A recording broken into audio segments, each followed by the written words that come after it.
Hello प्यारे दोस्तों, यह वीडियो आपको दिखाएगा कि कैसे कर्नेल के माध्यम से ई-वे बिल डॉक्यूमेंट बनाया जाता है।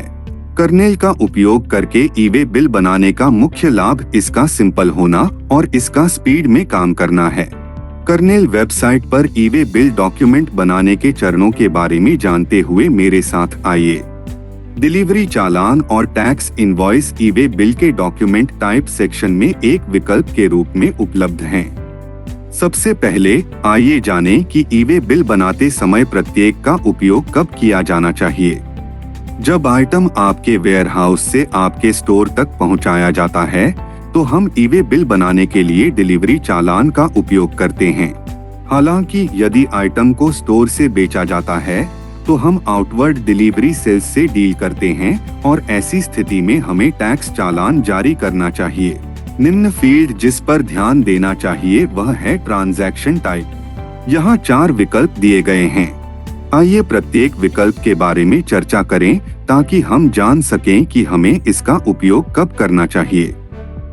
आइए रेगुलर से शुरू करते हैं। ऐसा तब होता है जब विक्रेता के बिलिंग और शिपिंग एड्रेस एक समान होते हैं। इसके अलावा खरीदार के बिलिंग और शिपिंग एड्रेस भी समान ही होते हैं।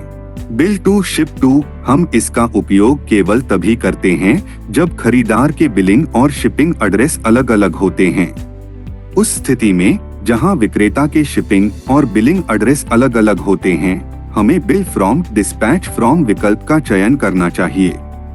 2 और 3 के संयोजन की आवश्यकता तब होती है जब विक्रेता और खरीदार दोनों के बिलिंग और शिपिंग एड्रेस अलग अलग होते हैं। सप्लाई टाइप के लिए हम टैक्स इनवॉइस बनाते समय आउटवर्ड का चयन करते हैं और डिलीवरी चालान बनाते समय इनवर्ड का चयन करते हैं।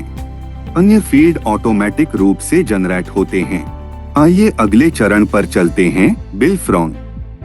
आपकी कंपनी के बारे में जानकारी भी ऑटोमेटिक रूप से जनरेट हो जाती है, लेकिन अगर आप कोई बदलाव करना चाहते हैं तो आप यहां से ऐसा कर सकते हैं। अगले विकल्प के रूप में हम बिल टू सेक्शन के साथ आगे बढ़ेंगे। बस कुछ फील्ड भरें और कस्टमर जुड़ जाता है।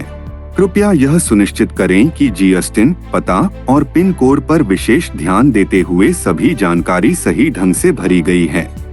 इसकी कार्यक्षमता का उपयोग करके एक क्लिक में ही पहले से रजिस्टर्ड यूजर्स के बारे में जानकारी को ऑटोमेटिक रूप से पूरा करना भी संभव है। जारी रखते हुए आइए आइटम सेक्शन के बारे में और जानें। आप अपनी सूची में किसी आइटम पर क्लिक करके सीधे आइटम विवरण भर सकते हैं।